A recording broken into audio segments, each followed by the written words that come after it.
দেখেন ভাই, আমার সাথে কোনো নয় ছয় বিষয় নিয়ে আপনি কথা বলবেন না। আমার দোকানে আমি কোনো দুই নম্বরের মাল বিক্রি করতে পারবো না। আমি যেমনই হই, আমি আমার ব্যবসার সাথে বেমানি করতে পারবো না। আপনার লোকটা, আমি একটু বাসায় যেতে চাই। কোন বাসায়? আমাদের বাসায়। কেন?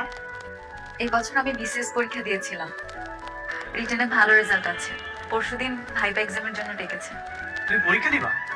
হ্যাঁ, পরীক্ষাটা দিতে যাচ্ছিলাম। রিটেন পরীক্ষাটা তো ভালো হয়েছে, ভাইবাটা ভালো হলে ভালো একটা চাকরি হবে। তুমি চাকরি পাবা মানে? আর তোমার এসব হঠাৎ করে এমন শখ জাগলো কিভাবে? চাকরি করি না করি সেটা তো পরের কথা, আগে পরীক্ষাটা দিয়ে আসি। পরীক্ষা দিলেই তো আর চাকরি হয়ে যায় না। শোনো, ভাইবা দিতে গেলেও না দেখতে শুনতে একটু সুন্দর ভালো লাগে। আর তুমি তো কালো, সারা তোমাকে দেখলে না এমনি অজ্ঞান হয়ে যাবে। আপনাকে না বলেছি আমাকে কালো বলবেন না, বারবার কালো কালো বললে আমার বিরক্ত লাগে।